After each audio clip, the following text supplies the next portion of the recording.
Hello बच्चों, स्वागत है आपका हमारे यूट्यूब चैनल एजुकेशन मित्रा पर।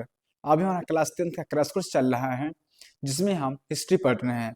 हिस्ट्री में अभी तक हम 3 चैप्टर जो है कंप्लीट कर चुके हैं और इसी कड़ी में हमारा ये चौथा चैप्टर है, जिसका नाम है भारत में राष्ट्रवाद। तो चैप्टर है हमारा भारत में राष्ट्रवाद। तो सबसे पहले हम समझेंगे कि राष्ट्रवाद का अर्थ क्या होता है।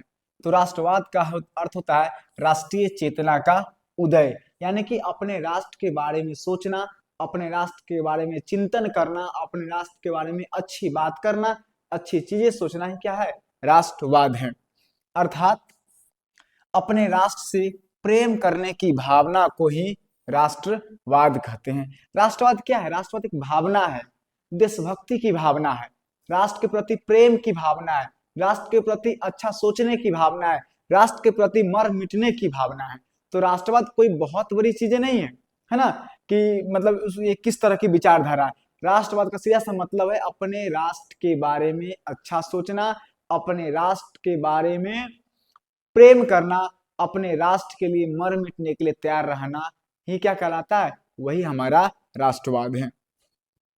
नेक्स्ट है हमारा भारत में राष्ट्रवाद के उदय के कारण, यानी भारत में राष्ट्रवाद का शुरुआत कैसे हुआ, है ना। तो मेनली हम जानते हैं कि हमारा जो भारत है उस पर अंग्रेजों ने लगभग 250 साल तक राज किया, है कि नहीं। उसमें उन्होंने भारतीयों एवं भारत का जितना हो सके उन्होंने शोषण किया, भारत के संसाधनों का वो अपने फायदे के लिए इस्तेमाल किया। तो इन्हीं सब चीज से मुक्ति पाने के लिए भारतीयों के अंदर क्या हुआ, राष्ट्रवाद की भावना का उदय हुआ।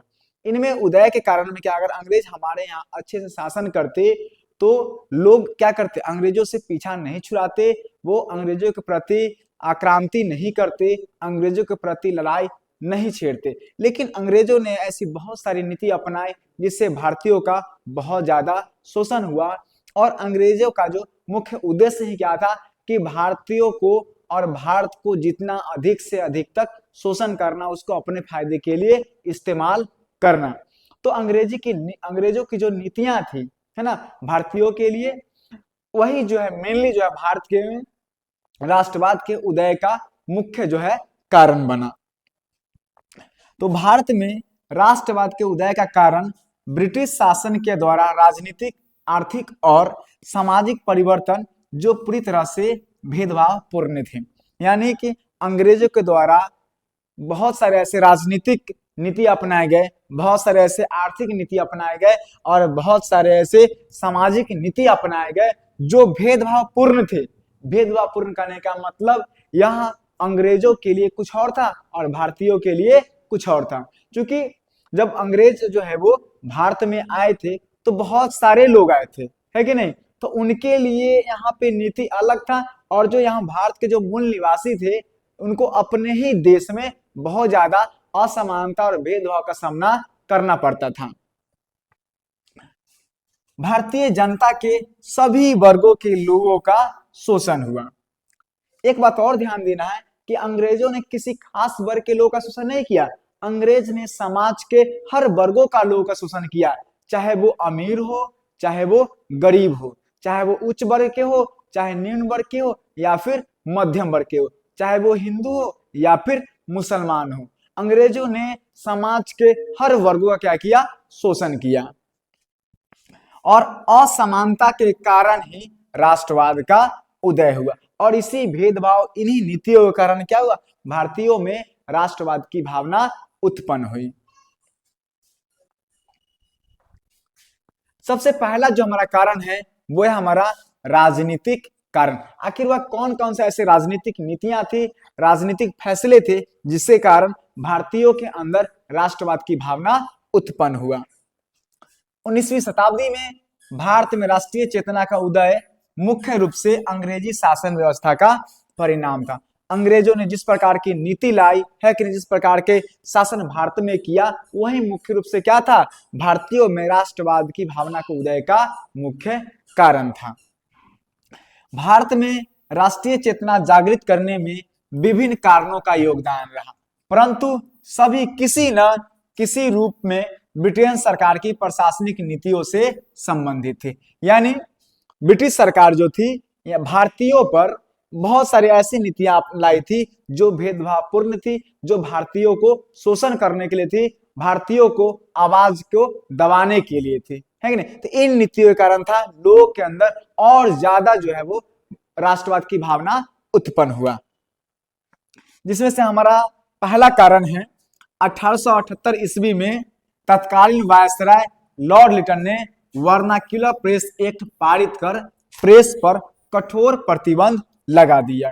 यानी 1878 ईस्वी में जो हमारा वायसराय लॉर्ड लिटन था उसने क्या किया, एक एक्ट लाया जिसका नाम था वर्नाक्युलर प्रेस एक्ट। इस एक्ट के क्या किया गया, इसके प्रेस पर जो है वो कठोर प्रतिबंध लगा दिया गया, यानी प्रेस पर जो है वो अंकुश लगा दिया गया। एक तरह से कह सकते हैं प्रेस जो होता है वो जनता की आवाज होती है, या फिर कह सकते हैं कि जनता तक पहुंचाने के लिए एक माध्यम होता है, एक जानकारी।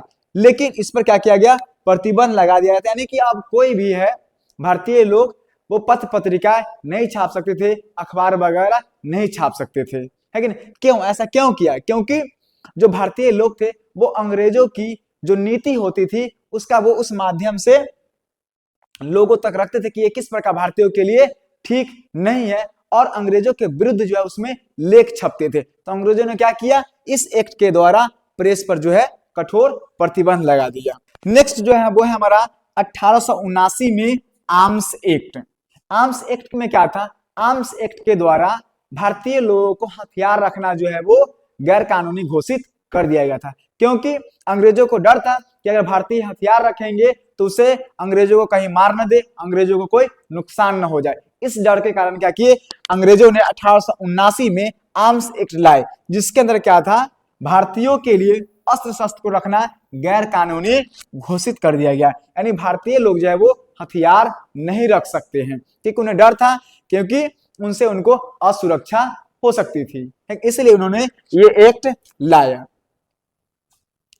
फिर है 1883 में इल्बर्ट बिल का पारित होना। ये इल्बर्ट बिल क्या था, इल्बर्ट बिल जो था ये कह सकते हैं एक तरह से भारतीयों और यूरोप के लोगों को एक प्रकार से मतलब सेम दृष्टि से देखना था। जैसे अभी तक क्या था, यूरोपीय लोगों को एक विशेषाधिकार प्राप्त था कि जो यूरोपीय लोगों का फौजदारी मुकदमा होगा उनका सुनवाई जो है वो सिर्फ यूरोपीय जज ही कर सकते थे, जबकि जो भारतीय लोगों का जो मतलब फौजदारी मुकदमा था उसका सुनवाई भी वही यूरोपीय जज ही कर सकते थे।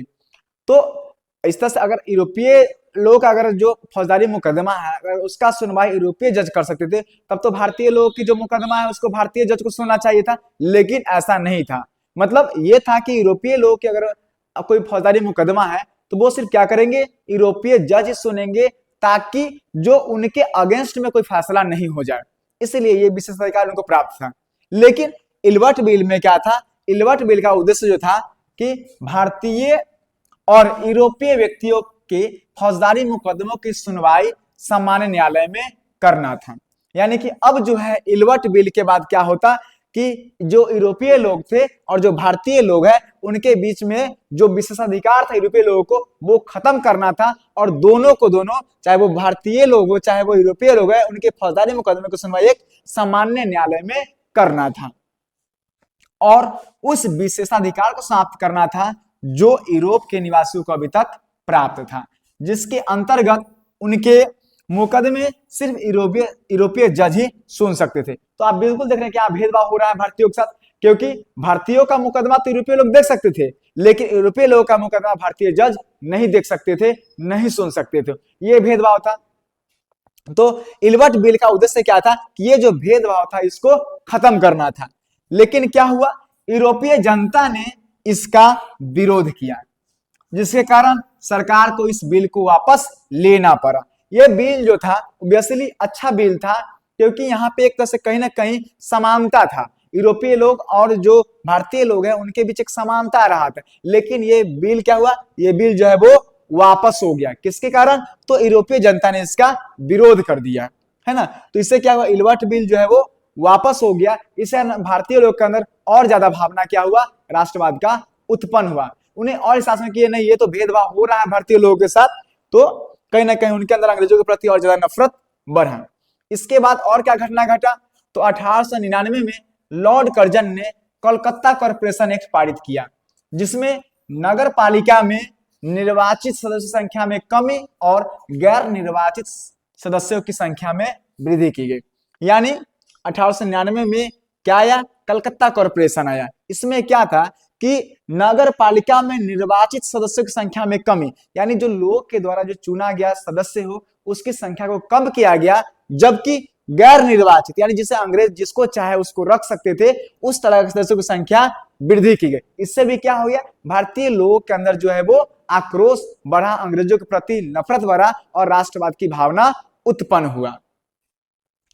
1904 में विश्वविद्यालय अधिनियम द्वारा विश्वविद्यालय पर सरकारी नियंत्रण बढ़ा दिया गया। यानी अब जो है वो कॉलेज यूनिवर्सिटी पर भी क्या किया गया, सरकारी नियंत्रण बढ़ाया गया। अंग्रेजों ने अपना नियंत्रण बढ़ा दिया। क्या पढ़ाना है, विद्यार्थी कोई ऐसा काम तो नहीं कर रहे हैं जो अंग्रेजों के लिए असुरक्षा का कारण बन जाए, तो वहां पे क्या किया गया, विश्वविद्यालय पर भी सरकारी नियंत्रण को बढ़ा दिया गया। तो 1904 में क्या आया, विश्वविद्यालय अधिनियम आया।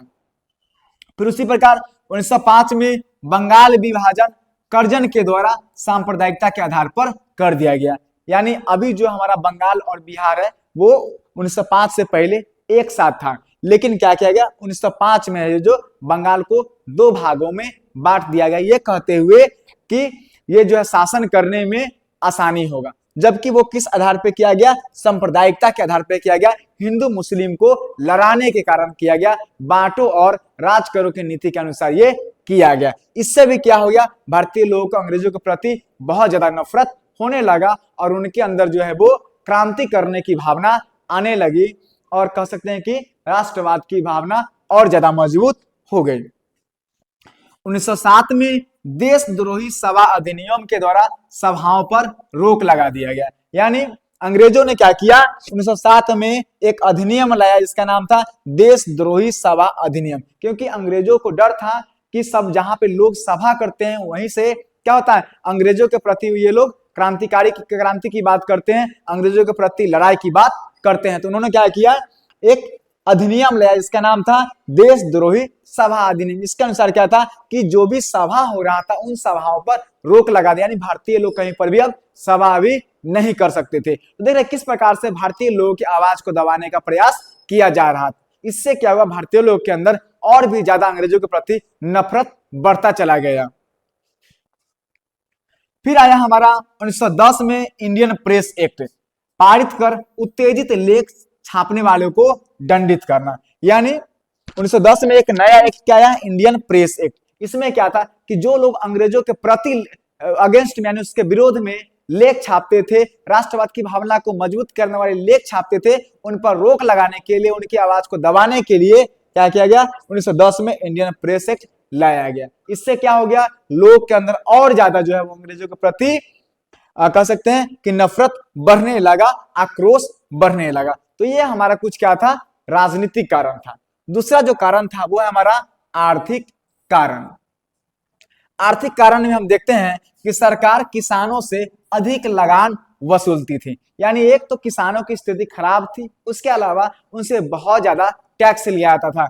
चाहे किसानों की स्थिति कैसे भी हो, फसल अच्छी हो या ना हो, चाहे सुखाड़ पड़े या फिर बाढ़ आ जाए, उससे मतलब नहीं होता था, उनको बहुत ज्यादा टैक्स देना पड़ता था, बहुत ज्यादा लगान देना पड़ता था। तो इससे क्या था, किसानों के अंदर भी अंग्रेजों के प्रति आक्रोश था, वो भी अंग्रेजों की जो प्रशासनिक नीति थी उससे क्या थे, असंतुष्ट थे, जिसके कारण किसानों की हालत दिन प्रतिदिन बिगड़ती चली गई। यानी अंग्रेज के शासन से किसानों की स्थिति और ज्यादा खराब हो रही थी।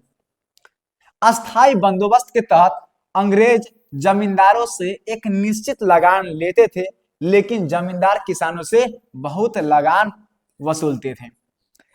अंग्रेजों द्वारा एक नीति लाया गया जिसका नाम था अस्थायी बंदोबस्त। अस्थायी बंदोबस्त में क्या था, जो जमीन का मालिक था वो जमींदार को बना दिया गया था। जमींदार क्या होते थे, जमींदार अंग्रेजों के द्वारा जो है वो चुन लिया जाता था और उनको उस क्षेत्र के जितना जमीन है उसका मालिक उनको बना दिया जाता था। और जमींदार को क्या काम था, वो किसानों से जो लगान वसूल कर अंग्रेजों को पहुंचाना होता था। लेकिन जमींदार क्या करते थे, जमींदार जो है जितना अंग्रेजों के द्वारा जो निश्चित लगान था उससे कहीं ज्यादा वो किसानों से वसूलते थे।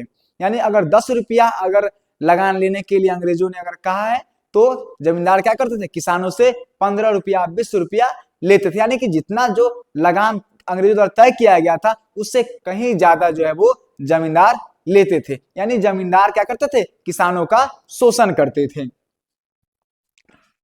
उद्योग क्षेत्रों में मजदूरों कामगारों को मुसीबतों का सामना करना पड़ता था। यानी फैक्ट्री वगैरह में भी क्या था, जो मजदूर लोग थे उनकी भी स्थिति खराब थी, उनको भी बहुत सारा समस्याओं का सामना करना पड़ता था। तो ये हमारे क्या थे, आर्थिक कारण थे, जिससे क्या हुआ, भारत के लोगों के अंदर राष्ट्रवाद की भावना उत्पन्न हुई, पनपने लगी।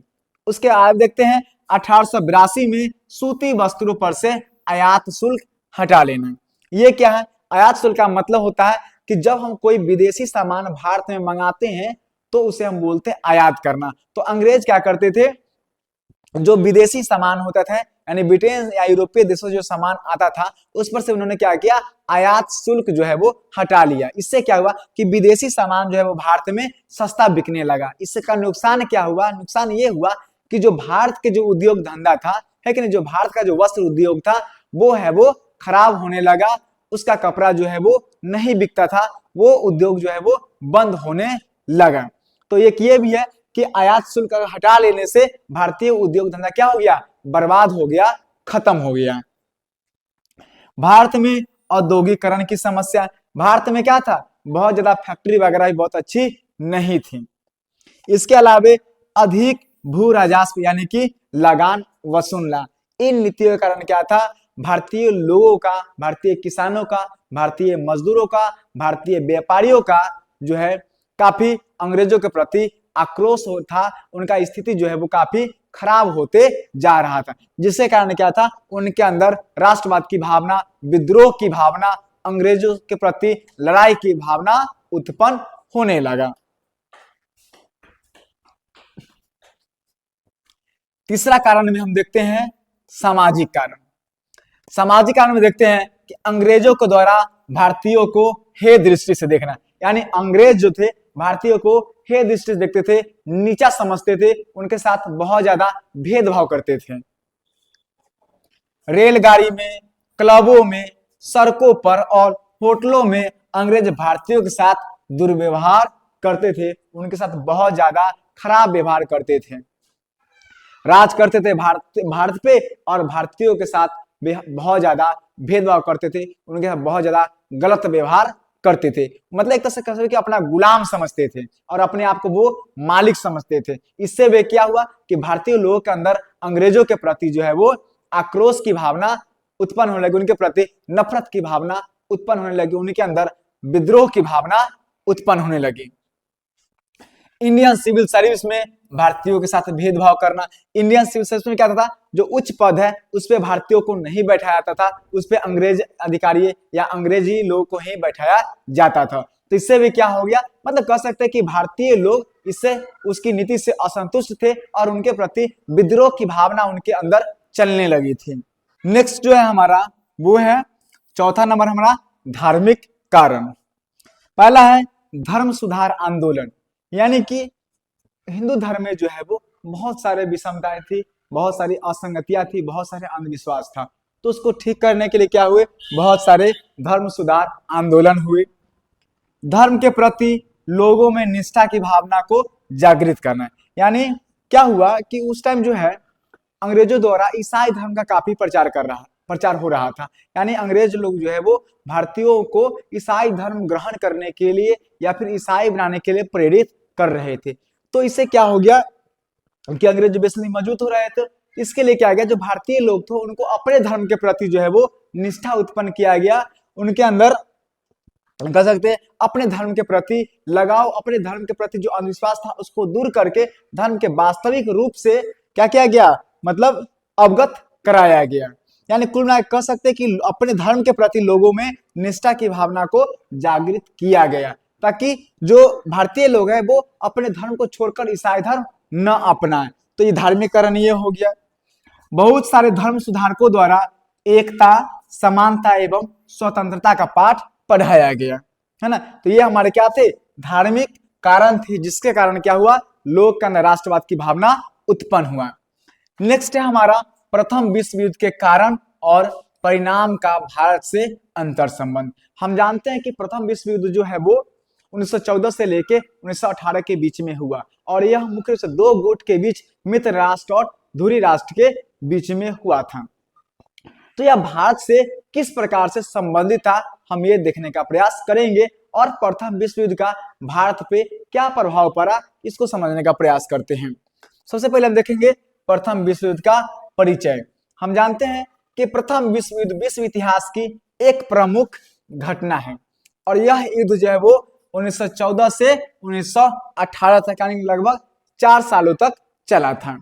यह दो गुटों में, यह जो प्रथम विश्व युद्ध था इसमें मुख्य दो गुट थे। पहला हमारा क्या था, जिसमें फ्रांस, ब्रिटेन और रूस आते थे, जिसे हम मित्र राष्ट्र कहते हैं, और दूसरा जो गुट था जिसके अंदर जर्मनी, इटली और हंगरी यानी कि धुरी राष्ट्र के बीच में हुआ था। जो प्रथम विश्व युद्ध है वो दो गुट मित्र राष्ट्र और धुरी राष्ट्र के बीच में हुआ था। मित्र राष्ट्र में एक देश हमारा कौन सा है, ब्रिटेन भी है, और ब्रिटेन हम जानते हैं कि ब्रिटेन यानी कि जो इंग्लैंड है वो भारत पर भी शासन कर रहा था, है कि नहीं।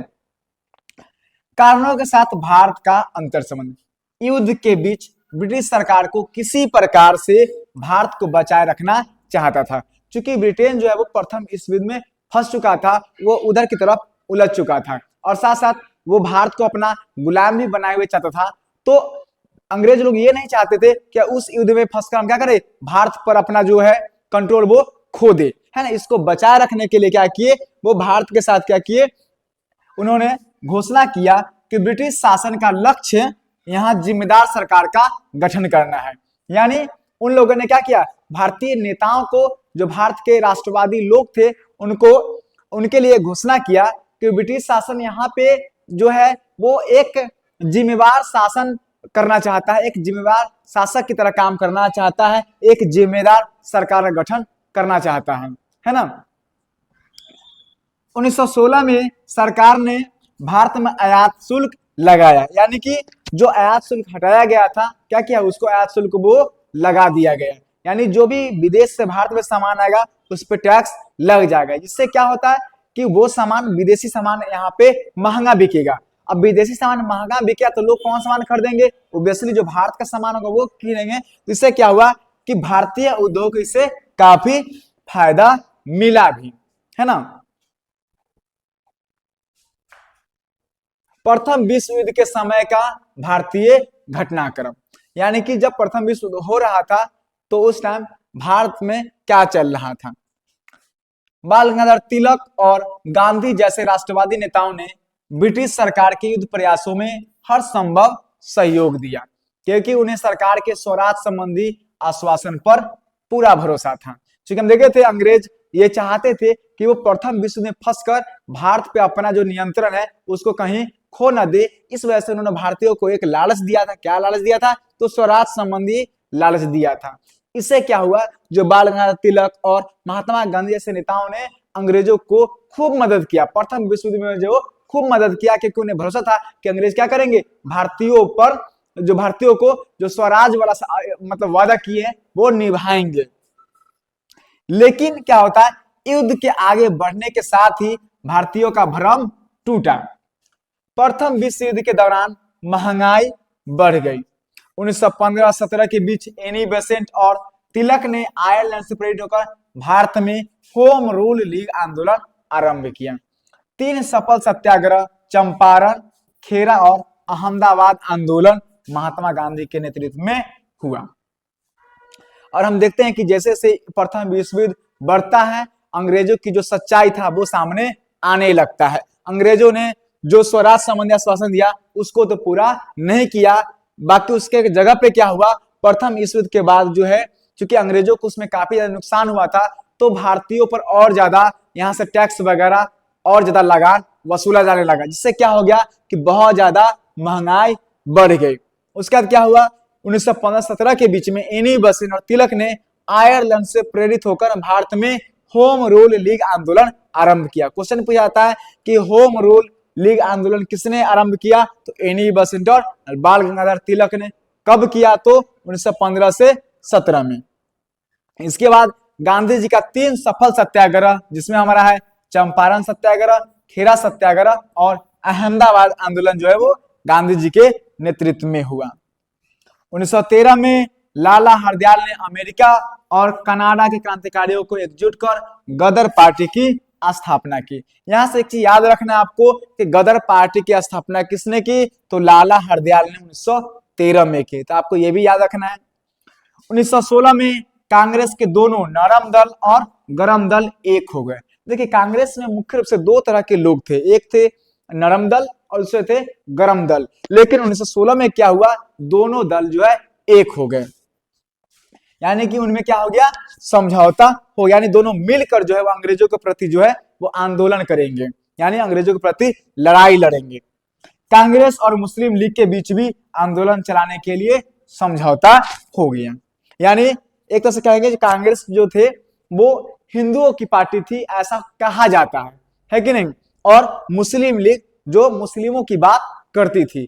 चूंकि क्या हुआ, 1916 के बाद जो है दोनों मुस्लिम लीग और कांग्रेस दोनों एक साथ हो गए और दोनों मिलकर जो है वो अंग्रेजों से लड़ने का कह सकते कि संकल्प लिया, या अंग्रेजों के प्रति आंदोलन चलाने का वो समझौता दोनों में हो गया, यानी दोनों मिलकर जो है वो अंग्रेजों से लड़ाई लड़ेंगे। अब देखते हैं कि प्रथम विश्व युद्ध का भारत पे क्या प्रभाव पड़ा। तो प्रथम विश्व युद्ध के कारण भारत में बेरोजगारी और महंगाई बढ़ गई। विदेशी वस्तुओं पर आयात शुल्क कम कर दिया गया। जो विदेशी वस्तु यानी विदेश से आने वाली वस्तु थी जिस पर से आयात शुल्क लगा दिया गया था, फिर उसको क्या किया गया, कम कर दिया गया। इससे क्या होगा, इससे जो भारतीय उद्योग जो कुछ फले थे, कुछ आगे बढ़े थे, फिर से उनका क्या हो गया, दोहन होने लग गया, फिर से उद्योग वो खत्म होने लगे। उसके बाद 1919 में रॉलेट एक्ट का पारित होना। ये रॉलेट एक्ट क्या है, तो रॉलेट एक्ट क्या था कि इसमें भारतीयों को सिर्फ शक के आधार पर, मतलब क्या कह सकते हैं, उनको मतलब जेल में बंद किया सकता था, उन पर कोई बिना मुकदमा वगैरह किए जेल में बंद किया जा सकता था, उनको कोई भी कह सकते हैं कि सुनवाई का अधिकार नहीं था, यानी कि सिर्फ शक के आधार पे बिना किसी ठोस सबूत को उनको गिरफ्तार किया जा सकता था। तो 1916 में ये जो रॉलेट एक्ट काला कानून पारित हुआ, इससे भी क्या हुआ कि लोग के अंदर जो है बहुत ज्यादा राष्ट्रवाद की भावना उत्पन्न हुई, बहुत ज्यादा अंग्रेजों के प्रति नफरत या गुस्सा बढ़ गया। उसके बाद एक और घटना हो जाता है, जालियांवाला बाग हत्याकांड। ये सब जो घटना है, इससे क्या हुआ, भारत में राष्ट्रवाद का उदय काफी तेजी से हुआ, यानी लोग जो है वो अंग्रेजों के प्रति अब बहुत ज्यादा जो है वो मतलब उससे नफरत करने लगे थे, उसके प्रति लड़ाई लड़ने के लिए एकदम दिमाग में मेंटली रूप से वो तैयार हो चुके थे, है ना। अंग्रेजों के प्रति बहुत ज्यादा जो है उनके अंदर आक्रोश बढ़ चुका था। खिलाफत आंदोलन की शुरुआत राष्ट्रीय आंदोलन में गांधीवादी चरण, यानी उसके बाद हमारा क्या हुआ, खिलाफत आंदोलन हुआ, जिससे जो है मुस्लिम लोग अंग्रेजों के प्रति बहुत ज्यादा उनके अंदर गुस्सा बढ़ गया, नफरत बढ़ गया। और उसका हमारा आता है राष्ट्रीय आंदोलन में गांधीवादी चरण, यानी गांधी जी का असहयोग आंदोलन, सविनय अवज्ञा आंदोलन और भारत छोड़ो आंदोलन।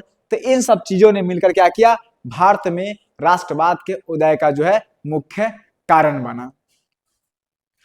1916 में कांग्रेस और मुस्लिम लीग के बीच समझौता हुआ, जिससे हिंदू मुस्लिम एकता स्थापित हुई, यानी जो हिंदू मुस्लिम आपस में ही लड़ रहे थे, लेकिन 1916 के बाद क्या हुआ, कांग्रेस और मुस्लिम लीग के बीच जैसे समझौता हो गया, अब हिंदू मुस्लिम आपस में मिलकर क्या करें, अंग्रेजों के प्रति अब आंदोलन करने लगे। 1915 में गांधी जी दक्षिण अफ्रीका से लौटकर अहमदाबाद में साबरमती आश्रम की स्थापना की है। यानी 1915 में क्या हुए, गांधी जी दक्षिण अफ्रीका से वापस आते हैं और अहमदाबाद में वहां पे साबरमती आश्रम की स्थापना करते हैं। उनके द्वारा चंपारण और खेरा में कृषक आंदोलन और अहमदाबाद में श्रमिक आंदोलन किया गया, जो सफल हुआ। ऑटोमन साम्राज्य पर सख्त संधि थोपने के कारण भारत के मुसलमान नाराज होकर खिलाफत आंदोलन की शुरुआत किया। जनता के अंदर गोरों की प्रतिष्ठा घट गई। 1916 में मुस्लिम लीग और कांग्रेस मिल गए, साथ ही कांग्रेस का नरम दल और गरम दल भी एकजुट हो गए। सबसे पहले हम समझेंगे चंपारण सत्याग्रह। चंपारण सत्याग्रह क्या था, भारतीय किसानों के साथ अंग्रेजों के द्वारा एक जो है बहुत ही कह सकते हैं कि क्रूर जो है वो एक नीति लादा गया था। वो क्या था नियम, वो नियम था कि किसानों को अपने जमीन के 3/20 हिस्से पे अगर किसी के पास 20 कट्ठा अगर जमीन है तो उसके 3 कट्ठा पे जमीन पे उनको नील की खेती जबरदस्ती करवाया जाता था। तो नील की खेती करने में दिक्कत क्या था? दिक्कत ये था कि जहां पे जिस खेत में नील की खेती करवाई जाती थी वहां जो उस खेत की उर्वरा शक्ति जो है वो खत्म हो जाती, वो खेत जो है वो बेकार हो जाता था। इससे जो किसान नील की खेती नहीं करना चाहते थे। अंग्रेज भी अपने यहाँ के लोगों को नील की खेती नहीं करते थे। वो जबरदस्ती, चूंकि जानते थे कि भारत जो है हमारा गुलाम देश है, तो यहाँ के किसानों पर ये जबरदस्ती ये काम करवाते थे। इससे क्या हुआ कि बिहार के चंपारण जिले के एक किसान थे हमारे राजकुमार शुक्ल। तो राजकुमार शुक्ल क्या करते हैं, गांधी जी को चंपारण बुलाते हैं और गांधी जी क्या करते हैं, वहां पे सत्याग्रह की शुरुआत कर देते हैं। और अंततः क्या होता है, अंग्रेजों को जो ये 3 कठिया व्यवस्था था इसको जो है वो खत्म करना पड़ता है। नेक्स्ट जो आंदोलन है वो है हमारा खेरा में कृषक आंदोलन। खेरा जो है वो गुजरात का एक जगह है।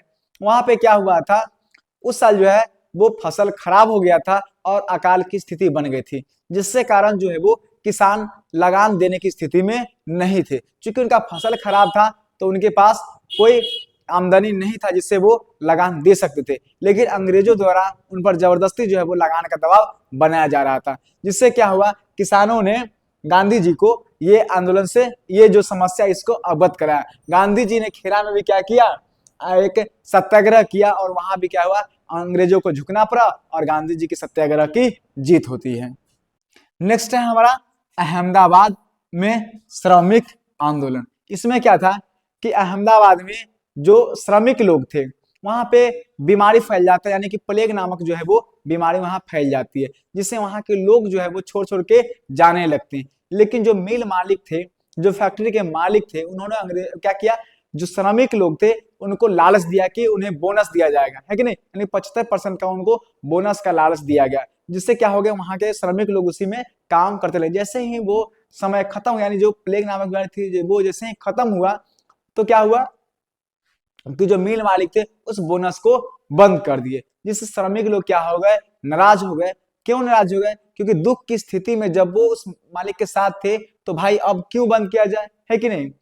तो इससे भी क्या थे, श्रमिक के लोग के अंदर नाराजगी जो है वो बढ़ गया था और इस चीज को वो चाहते थे कि जो उनका बोनस है वो कंटिन्यू चलता रहे। इसके लिए भी क्या किया, उन्होंने गांधी जी को इस समस्या से भी अवगत कराया और गांधी जी ने वहां पर भी आकर क्या किया, सत्याग्रह शुरू किया और अंत में जो मिल मालिक थे वो 35% बोनस पर जो है मान जाते हैं। इस प्रकार जो है गांधी जी की इन तीनों जगह पे, चंपारण, खेरा और अहमदाबाद में जो श्रमिक आंदोलन थे वहां पे उनकी सत्याग्रह की जीत हुई।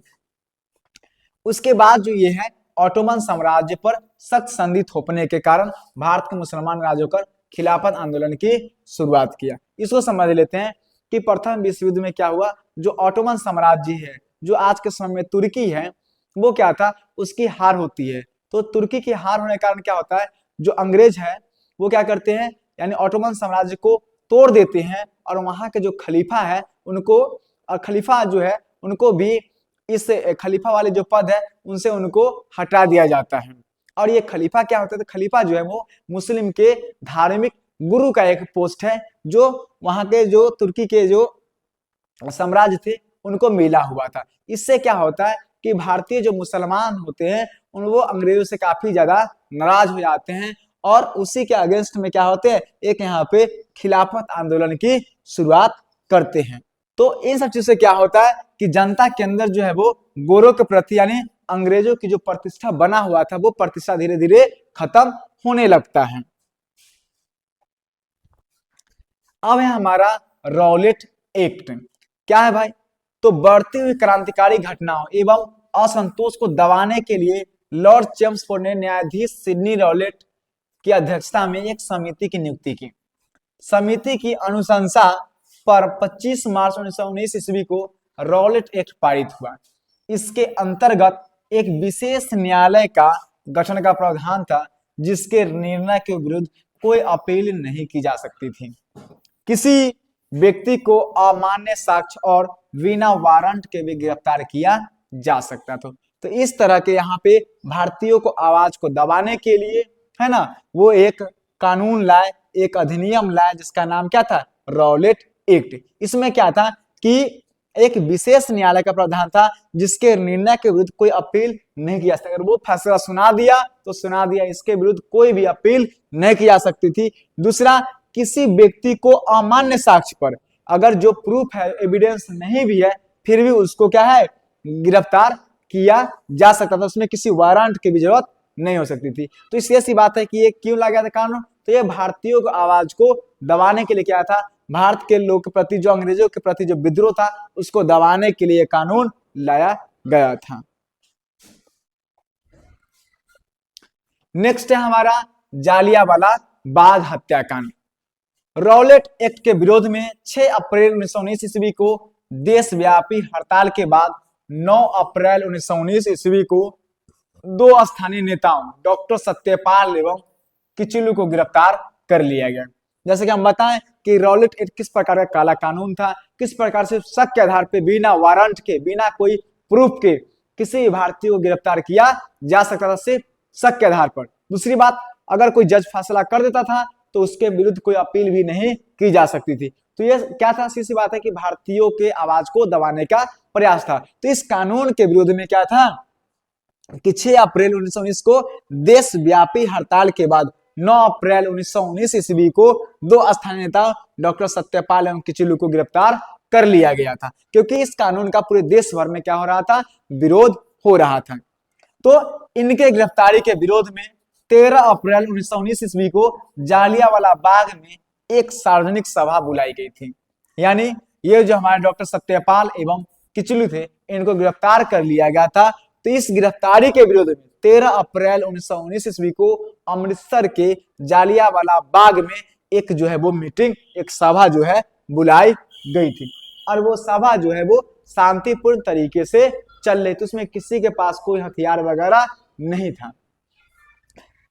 जहां जिला मजिस्ट्रेट जनरल ओ डायर ने बिना किसी चेतावनी के शांतिपूर्वक चल रही सभा पर गोलियां चलाकर 1000 लोगों की हत्या कर दी। और वो सभा जो है वो शांतिपूर्वक चल रहा था, वहां पे जो वहां के जिला मजिस्ट्रेट थे जनरल ओ डायर, बिना किसी चेतावनी के क्या करते हैं, वहां पे सिपाहियों से गोली चलवा देते हैं, जिसमें लगभग यहाँ पे 1000 लिखा होता है, लेकिन 1000 से ज्यादा लोगों की जो है वो मृत्यु हो जाती है।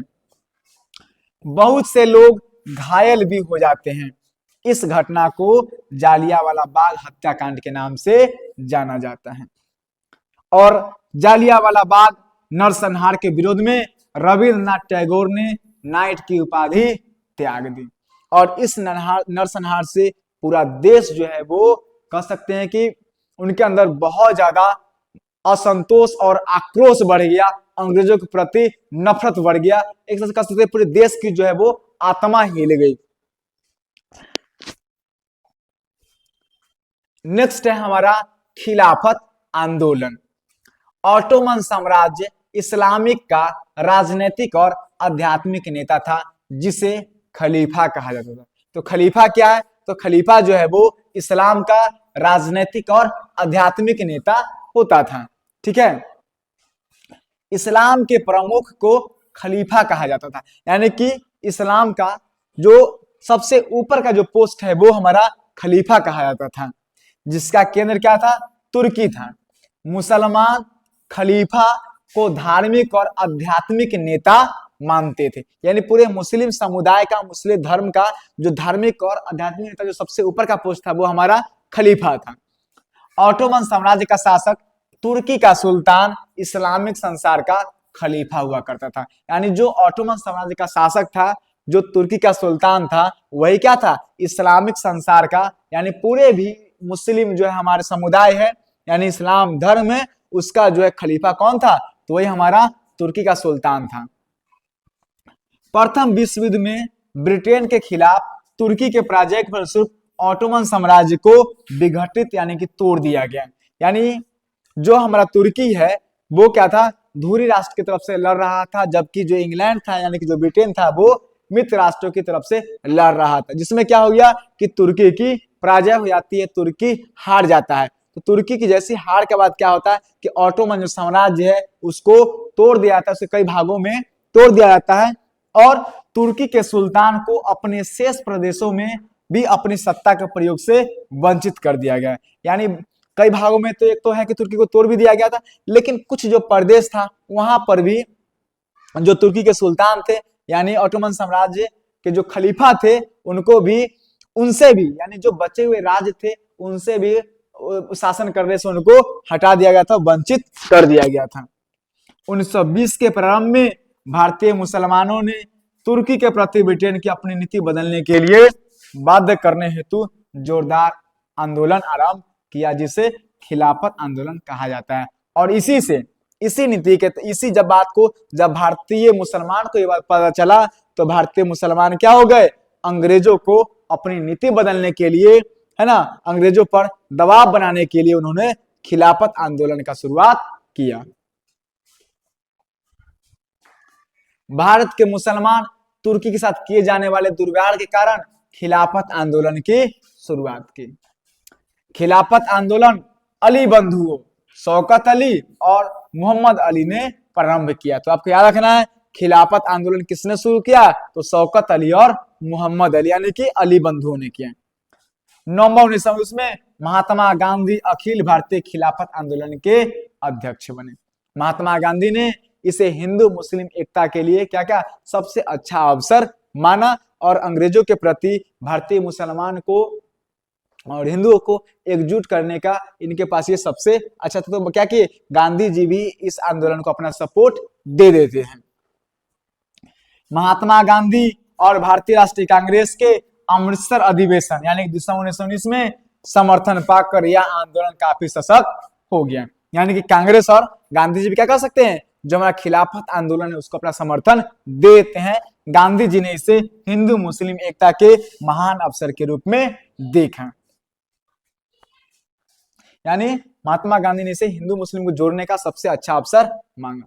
वहां पे बना 3 सूत्री मांग पत्र। भाई कौन कौन था, पहला जो था वो तुर्की के सुल्तान यानी जिसको खलीफा कहा था को पर्याप्त लौकिक अधिकार प्रदान किया जाए ताकि वह इस्लाम की रक्षा कर सके। दूसरा है अरब प्रदेश को मुस्लिम शासन यानी खलीफा के अधीन किया जाए। और तीसरा है खलीफा को मुसलमानों के पवित्र स्थलों का संरक्षण बनाया जाए। तो ये 3 सूत्री मांग जो है वो अंग्रेजों के कह सकते हैं कि अंग्रेजों से ये मांग जो है वो अंग्रेजों से मांगा गया है ना, यानी 3 सूत्री मांग अंग्रेजों के पास रखा गया। 17 अक्टूबर 1900 ईस्वी को पूरे भारत में खिलाफत दिवस मनाया गया। भारतीय राष्ट्रीय कांग्रेस के कलकत्ता अधिवेशन सितंबर 1920 में महात्मा गांधी ने असहयोग आंदोलन चलाने का प्रस्ताव पारित किया। याद क्वेश्चन पे आता है कि किस अधिवेशन में महात्मा गांधी ने असहयोग आंदोलन चलाने का प्रस्ताव पारित किया, तो आंसर क्या है, कलकत्ता अधिवेशन जो कि सितंबर 1920 में शुरू किया गया था। यानी कलकत्ता अधिवेशन सितंबर 1920 में हुआ था। तो ये चीज आपको याद रखना है। भारतीय राष्ट्रीय कांग्रेस के कलकत्ता अधिवेशन यानी सितंबर 1920 में गांधी जी ने इसे असहयोग आंदोलन के रूप में बदल दिया। जो खिलाफत आंदोलन की मांग थी वही असहयोग आंदोलन की मांग को भी रखा गया।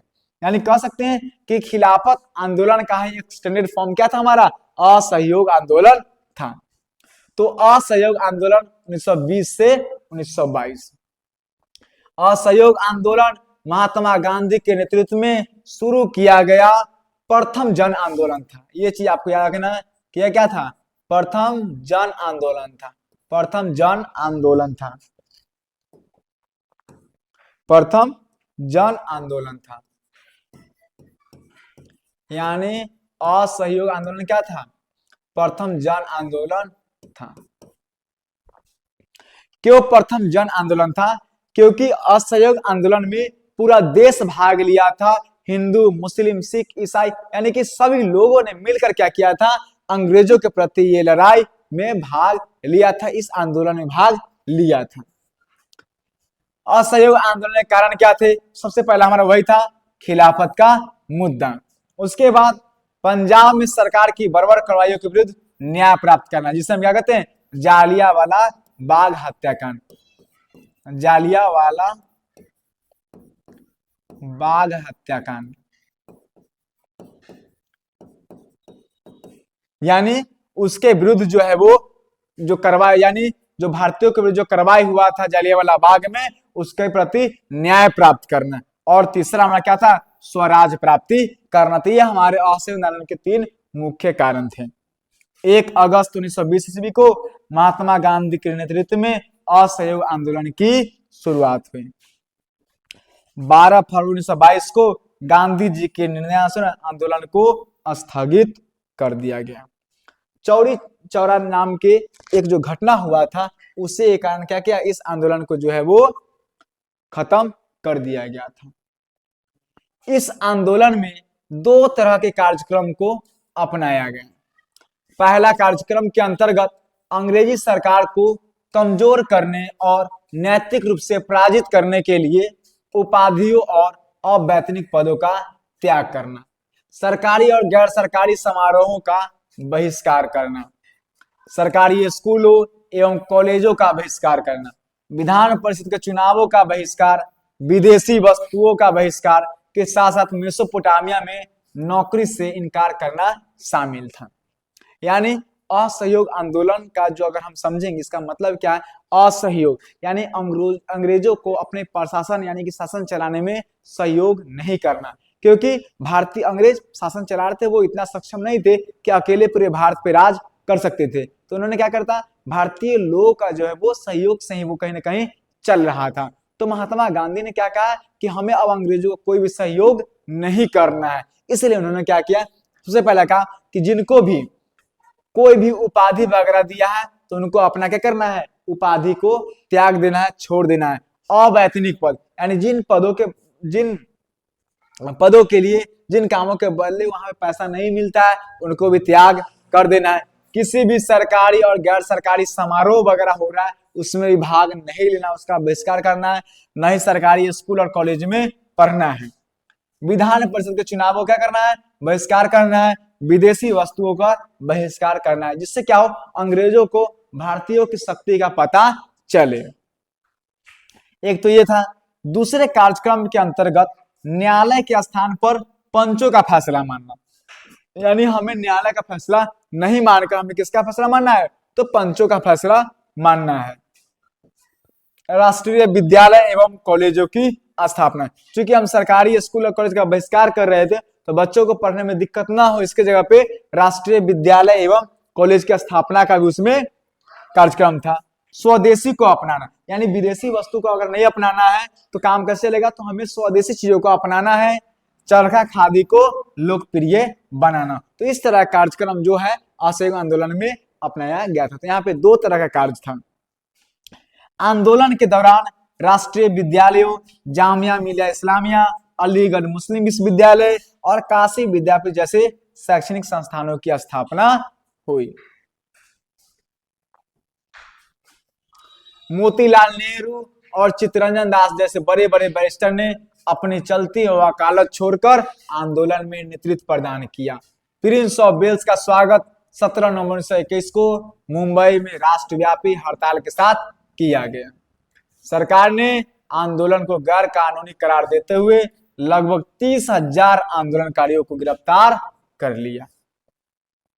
गिरफ्तारी के विरोध में गांधी जी ने सविनय अवज्ञा आंदोलन की धमकी दी। उत्तर प्रदेश के गोरखपुर जिले के चौरी चौरा में राजनीतिक जुलूस पर पुलिस द्वारा फायरिंग के विरोध में भीड़ ने थाना पर हमला करके 5 फरवरी 1922 ईस्वी को 22 पुलिसकर्मियों की जान ले ली। 12 फरवरी 1922 को गांधी जी के निर्णयानुसार आंदोलन को स्थगित कर दिया गया। गांधी जी को ब्रिटिश सरकार द्वारा मार्च 1922 में गिरफ्तार करके 6 वर्षों की कारावास की सजा दी गई। यानी चौरी चौरा में क्या हुआ कि जो आंदोलनकारी थे उस पर पुलिस, आंदोलनकारियों पर जो है पुलिस ने फायरिंग वगैरह कर दी, जिससे क्या हो कि चूंकि उग्र भीड़ ने उस पूरे पुलिसकर्मियों सहित क्या किया, उस थाने को जला दिया गया, है ना, जिसमें 22 पुलिसकर्मियों की जान चली गई। इस कारण से क्या हुआ, गांधी जी ने इस घटना को देखते हुए जो है वो असहयोग आंदोलन को स्थगित कर देते हैं, रोक देते हैं। इस असहयोग आंदोलन का क्या परिणाम हुआ? असहयोग आंदोलन के अचानक स्थगित हो जाने से, रुक जाने से और गांधी जी की गिरफ्तारी के कारण खिलाफत के मुद्दे का भी अंत हो गया। हिंदू मुस्लिम एकता भंग हो गई तथा संपूर्ण भारत में सांप्रदायिकता का बोलबाला हो गया। न ही स्वराज की प्राप्ति हुई और न ही पंजाब के अन्यायों का निवारण हुआ। यानी जिस कारण से असहयोग आंदोलन का शुरुआत किया गया था उनमें से कोई भी कारण जो है वो हमारा सफल नहीं हुआ। न तो खिलाफत का मुद्दा का कोई निर्णय निकला, न ही हमें स्वराज की प्राप्ति हुई और न ही जो हमारे जलियांवाला बाग हत्याकांड का जो मतलब दोषी था उसको कुछ किया गया, है ना। यानी ये जो असहयोग आंदोलन का जो भी हमारा कारण था वो हमारा असफल ही रह गया। इन असफलताओं के बावजूद इस आंदोलन ने महान उपलब्धि हासिल की। कांग्रेस और गांधी में संपूर्ण भारतीय जनता का विश्वास जागृत हुआ। समूचा देश पहली बार एक साथ आंदोलित हो उठा। चरखा एवं करका को भी बढ़ावा मिला। नेक्स्ट हमारा है सविनय अवज्ञा आंदोलन। गांधी जी ने सविनय अवज्ञा आंदोलन की शुरुआत दांडी यात्रा से की। 12 मार्च 1930 ईस्वी को साबरमती आश्रम से अपने 78 अनुयायियों के साथ दांडी समुद्र तक ऐतिहासिक यात्रा शुरू की। 24 दिनों में 250 किलोमीटर की पदयात्रा के पश्चात 5 अप्रैल को वे दांडी पहुंचे। 6 अप्रैल को समुद्र के पानी से नमक बनाकर कानून का उल्लंघन किया। सविनय अवज्ञा आंदोलन का कार्यक्रम, हर जगह नमक कानून का उल्लंघन किया जाना, छात्रों, स्कूल एवं कॉलेजों का बहिष्कार करना, विदेशी कपड़ों को जलाया जाना चाहिए। तो इस तरह का जो कार्य है वो आंदोलन का हमारा कार्यक्रम था।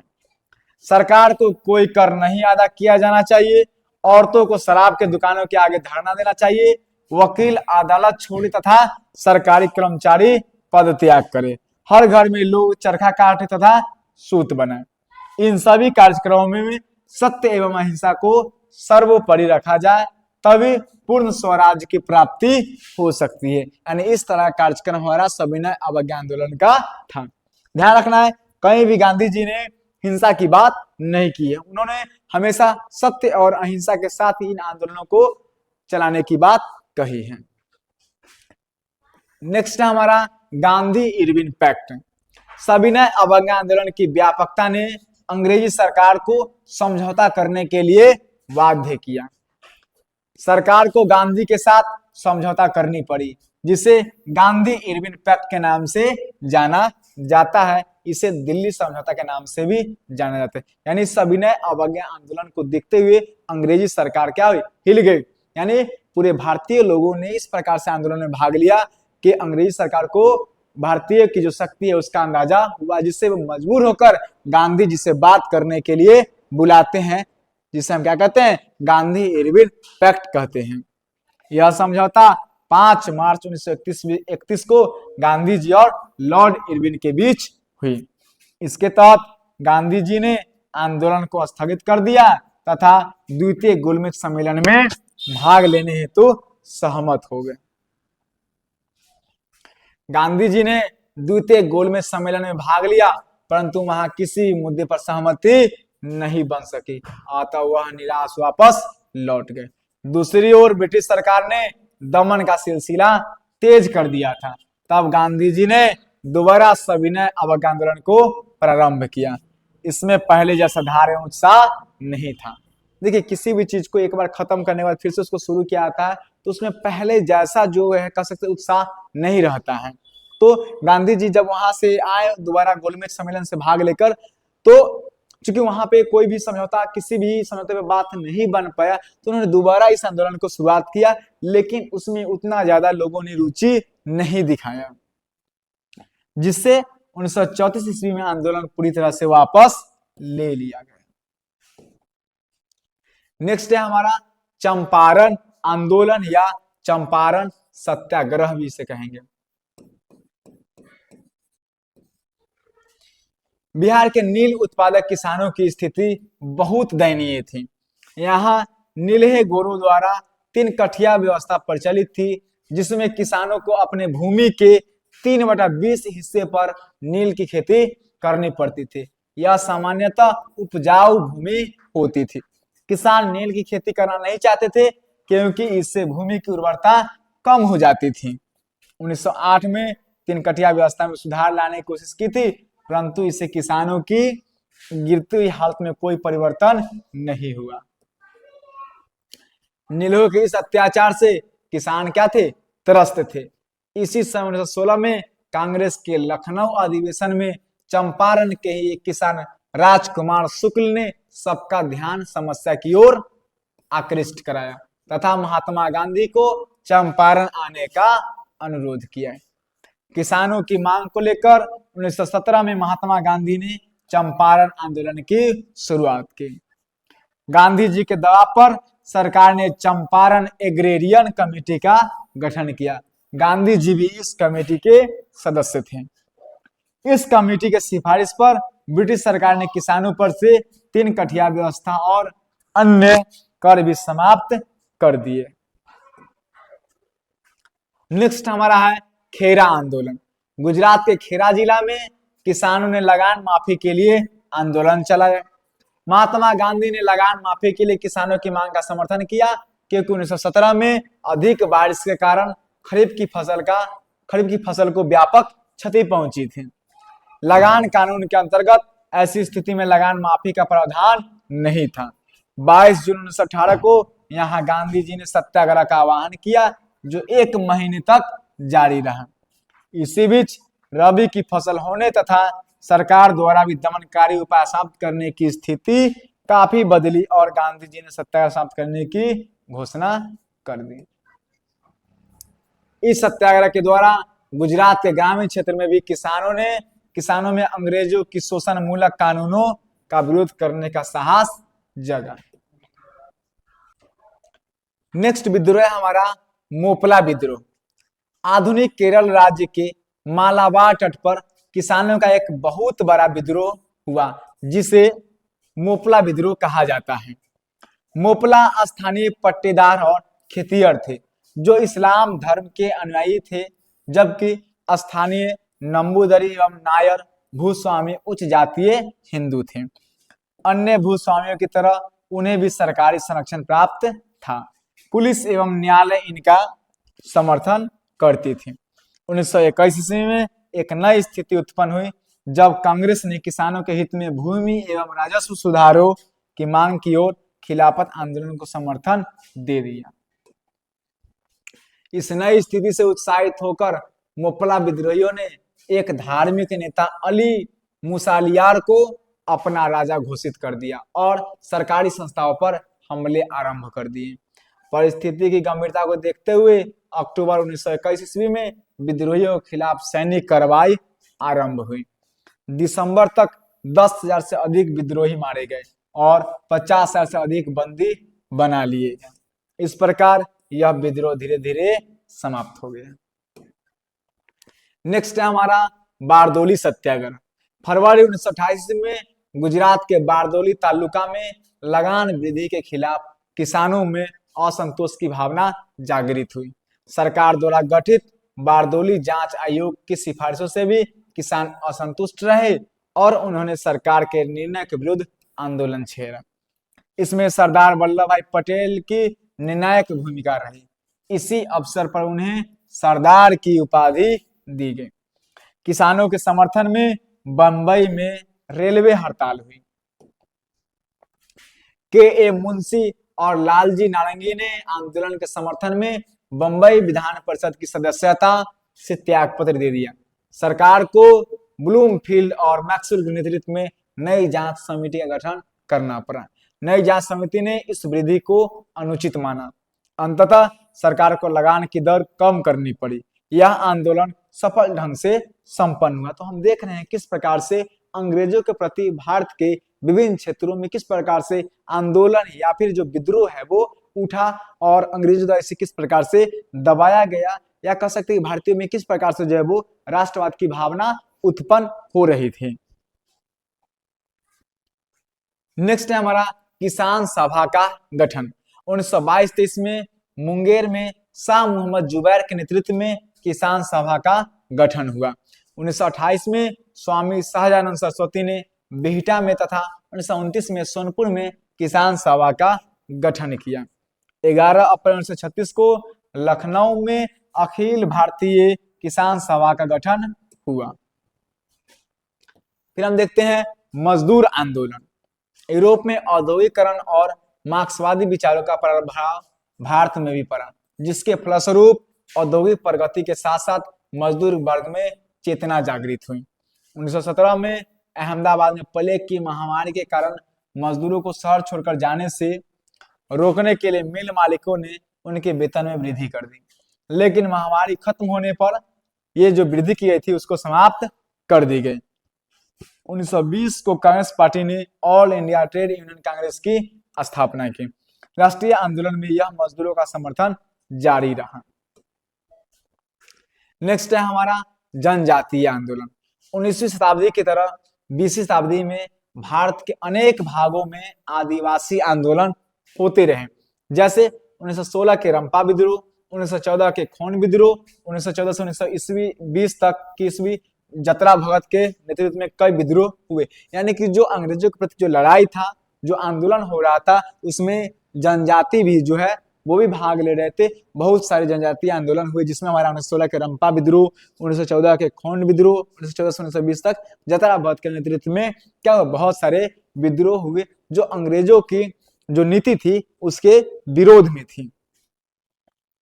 अब हम पढ़ेंगे भारतीय राजनीतिक दल। भारतीय राजनीतिक दल में सबसे जो इंपॉर्टेंट है वो है हमारा भारतीय राष्ट्रीय कांग्रेस। तो भारतीय राष्ट्रीय आंदोलन की शुरुआत भारतीय राष्ट्रीय कांग्रेस की स्थापना से माना जाता है। भारतीय राष्ट्रीय कांग्रेस की स्थापना एलेन ऑक्टेवियन ह्यूम ने किया, जो स्कॉटलैंड के निवासी थे। यानी इसे शॉर्ट में A.O. ह्यूम भी कहा जाता है, A.O. ह्यूम भी कहा जाता है। तो याद रखना कि भारतीय राष्ट्रीय कांग्रेस की स्थापना किसने किया, तो A.O. ह्यूम ने किया। ये कहाँ के थे, तो ये स्कॉटलैंड के निवासी थे और इसके प्रथम अध्यक्ष कौन थे, व्योमेश चंद्र बनर्जी थे। कांग्रेस की स्थापना जो है वो 1885 में हुई। नेक्स्ट है हमारा वामपंथ या कम्युनिस्ट पार्टी। 1920 ईस्वी में एम.एन. राय ने ताशकंद में भारतीय कम्युनिस्ट पार्टी की स्थापना की। अंग्रेजी सरकार भारत के कम्युनिस्ट नेताओं को अलग अलग मुकदमों में फंसाकर भारत में समाजवाद के प्रसार को रोकना चाहते थे। कम्युनिस्ट पार्टी में बाद में बड़ी संख्या में मजदूरों और किसानों को शामिल किया गया। लेबर स्वराज पार्टी भारत में पहली किसान मजदूर पार्टी थी। फॉरवर्ड ब्लॉक की स्थापना सुभाष चंद्र बोस के द्वारा किया गया। कांग्रेस समाजवादी पार्टी की स्थापना 1934 में हुआ। ये सब क्या है, भारत की राजनीतिक पार्टी है। फिर है हमारा मुस्लिम लीग। 1857 के विद्रोह में हिंदू मुस्लिम एकता अंग्रेजों को अचंभित कर दिया था। अंग्रेजों ने भारत में हिंदू मुस्लिम एकता को भंग करने के लिए 1858 से फूट डालो और शासन करो की नीति अपनाई। 1887 में लॉर्ड डफरिन ने कांग्रेस को हिंदुओं की पार्टी कहकर संबोधित किया। इससे मुसलमानों को लगने लगा कि कांग्रेस हिंदू राज्य की स्थापना करना चाहती है। इसी भावना से मुस्लिम लीग की स्थापना की गई। सर आगा खां और सलीमुल्लाह खां के नेतृत्व में 1906 में मुस्लिम लीग की स्थापना की नींव रखी। ढाका में 30 सितंबर 1906 को एक सम्मेलन बुलाया गया, जहां इसका नाम बदलकर ऑल इंडिया मुस्लिम लीग रखा गया। इसका उद्देश्य मुसलमानों को सरकारी सेवाओं में उचित अनुपात में स्थान दिलाना एवं न्यायाधीशों के पदों पर ही मुसलमानों को जगह दिलाना था। नेक्स्ट है हमारा स्वराज पार्टी। असहयोग आंदोलन के अचानक वापस लेने से दुखी होकर मोतीलाल नेहरू और चित्तरंजन दास ने स्वराज पार्टी की स्थापना 1 जनवरी 1927 ईस्वी में किया। स्वराज पार्टी का उद्देश्य अंग्रेजों द्वारा चलाई गई सरकारी परंपराओं का अंत चाहते थे। यह सरकारी कार्यों में दखल देते थे। यह विधानसभा में जाते थे और विभिन्न मुद्दों पर बहस करने के बाद विरोध करते हुए बाहर निकल जाते थे। उनकी नीति दमनकारी कानूनों को विरोध करना था। अपनी नीतियों पर नहीं टिके रहने के कारण स्वराज पार्टी का अंत 1926 तक हो गया। नेक्स्ट है हमारा राष्ट्रीय स्वयंसेवक संघ यानी कि आरएसएस। भारतीय राष्ट्रीय कांग्रेस से असंतुष्ट होकर भारतीय नेताओं ने राष्ट्रीय चेतना के प्रसार में हिंदू धर्म का सहारा लेना शुरू कर दिया। 1875 में बंबई में स्वामी दयानंद सरस्वती ने आर्य समाज की स्थापना किया। यहाँ पे मिस्टेक हो गया, ने आर्य समाज की स्थापना की, आर्य समाज की स्थापना, आर्य समाज की स्थापना की तथा वेदों की ओर लौटो का नारा दिया। 1915 में पंडित मदन मोहन मालवीय द्वारा हरिद्वार में हिंदू महासभा की स्थापना किया। महात्मा गांधी के आने के बाद सांप्रदायिक पार्टियों के लोग महत्व देना कम कर दिए। असहयोग आंदोलन स्थगन के बाद फिर से सांप्रदायिकता का बोलबाला हो गया। बाल गंगाधर के अनुयायी के बी हेडगेवार ने 1925 में नागपुर में राष्ट्रीय स्वयंसेवक संघ की स्थापना की। इस संघ का मुख्य उद्देश्य भारतीय हिंदू नवयुवकों को अनुशासित एवं चारित्रिक रूप से मजबूत कर राष्ट्र का निर्माण करना था। हम चैप्टर नंबर 4 यानी कि भारत में राष्ट्रवाद कंप्लीट कर चुके हैं। अब हम उससे संबंधित क्वेश्चन आंसर को देखेंगे। तो जो हमारा सबसे पहला क्वेश्चन है वह हमारा अति लघु यानी कि अति लघु उत्तरीय प्रश्न यानी कि very short answer type question. पहला क्वेश्चन इसमें हमारा खिलाफत आंदोलन क्यों हुआ। हम पढ़ चुके हैं प्रथम विश्व युद्ध में ब्रिटेन के खिलाफ तुर्की के पराजय के फलस्वरूप ऑटोमन साम्राज्य को विघटित कर दिया गया। तुर्की के सुल्तान को अपने शेष प्रदेश में भी अपनी सत्ता के प्रयोग से वंचित कर दिया गया। 1920 में तुर्की के प्रति ब्रिटेन को अपनी नीति बदलने के लिए बाध्य करने हेतु जोरदार आंदोलन किया गया जिसे खिलाफत आंदोलन कहा जाता है। यानी कि भारतीय मुस्लिम ने क्या किया, जो उनके इस्लाम धर्म के जो एक तरह से कहिए कि मसीहा या एक तरह से कहते जो आध्यात्मिक गुरु जो कि ऑटोमन साम्राज्य यानी कि तुर्की के जो सुल्तान है जिसे खलीफा भी कहा जाता है, वो जब क्या करते हैं ब्रिटेन से प्रथम विश्व में हार जाते हैं तो ब्रिटेन जो क्या करता है उनको जो तुर्की साम्राज्य है उसको विघटित कर देता है और जो तुर्की का सुल्तान है उसको जो बचा हुआ प्रदेश होता है उस पर भी सत्ता से क्या वंचित कर दिया जाता है। तो इसी नीति को बदलने के लिए जो है वो भारत के मुसलमानों ने खिलाफत आंदोलन शुरू किया था। नेक्स्ट क्वेश्चन है रॉलेट एक्ट से आप क्या समझते हैं। बढ़ते हुए क्रांतिकारी घटनाओं एवं असंतोष को दबाने के लिए लॉर्ड चेम्सफोर्ड ने न्यायाधीश सिडनी की अध्यक्षता में एक समिति गठित की गई। समिति ने क्रांतिकारियों को रोकने के लिए निरोधात्मक एवं दंडात्मक दोनों प्रकार के कानून का सुझाव दिया। 21 मार्च 1919 को केंद्रीय विधान परिषद में इस एक्ट को पारित किया गया। इस एक्ट के तहत किसी भी व्यक्ति को अमान्य साक्ष्य और बिना वारंट के भी गिरफ्तार किया जा सकता था। यानी कि जो रॉलेट एक्ट है एक तरह से अंग्रेज जो है वो उनके प्रति जो भारतीय लोगों के मन में जो विरोध उत्पन्न हो रहा था, जो आंदोलन उठ रहा था, जो आक्रोश उठ रहा था, उसको दबाने के लिए जो है वो एक्ट लाया गया था। इस एक्ट की सबसे खास बात क्या थी कि इसमें किसी भी व्यक्ति को अमान्य साक्ष्य यानी कि बिना प्रूफ के बिना एविडेंस के जो है वो क्या कर सकता था, गिरफ्तार किया जा सकता था बिना किसी कह सकते कि मतलब प्रॉपर सबूत के, मतलब कि बिना भी जो लोगों को गिरफ्तार किया सकता था। और मतलब अगर सिर्फ शक होता है या फिर ऐसा लगता है कि ये व्यक्ति जो है वो अंग्रेजों के प्रति जो है वो कहीं ना कहीं जो मतलब भड़काने का काम कर रहा है, तब बस सीधी सी बात है कि दबाने के लिए इस तरह के कानून लाए थे तो उनको गिरफ्तार किया जा सकता था। कुल मिलाकर यही कहेंगे कि अंग्रेज जिसको भी देखते कि वो अंग्रेजों के प्रति लोगों को भड़का रहा है या वैसे लोग जो अंग्रेजों के प्रति जो है वो आंदोलित हो रहे हैं, आक्रोश है, तो उस तरह के लोगों को वो उठा सकते थे और बिना वारंट के भी गिरफ्तार किया जा सकता था। तो कह सकते ये प्रकार ये है जो वो भारत में उठ रहे राष्ट्रवादी आंदोलन को दबाने का प्रयास था। नेक्स्ट क्वेश्चन है दांडी यात्रा का क्या उद्देश्य था? तो दांडी यात्रा का उद्देश्य समुद्र के पानी से नमक बनाकर नमक कानून का उल्लंघन करना था। नेक्स्ट क्वेश्चन है, गांधी इरविन पैक्ट अथवा दिल्ली समझौता क्या था? सविनय अवज्ञा आंदोलन की व्यापकता से अंग्रेजी सरकार को समझौता करने के लिए बाध्य किया गया। यानी जिस प्रकार से सविनय अवज्ञा आंदोलन पूरे देश भर का आंदोलन बन गया था, जिस प्रकार से लोग उसमें भाग ले रहे थे, इससे अंग्रेजों को कहा गया, लग रहा था कि अगर ये आंदोलन ज्यादा समय तक चला तो ये अंग्रेजों के लिए बहुत ही असुरक्षा का माहौल बन जाएगा। इससे क्या हुआ कि अंग्रेज जो घबरा कर उन्होंने गांधी जी से समझौता करने का सोच लाए। इसी को हम बोलते हैं गांधी इरविन पैक्ट या फिर दिल्ली समझौता, जिसे गांधी इरविन पैक्ट अथवा दिल्ली समझौता के नाम से जाना जाता है। यह समझौता मार्च 1931 को गांधी जी एवं लॉर्ड इरविन के बीच में संपन्न हुआ। गांधी जी ने आंदोलन को स्थगित किया तथा द्वितीय गुलमेज सम्मेलन में भाग लेने के लिए तैयार हो गए।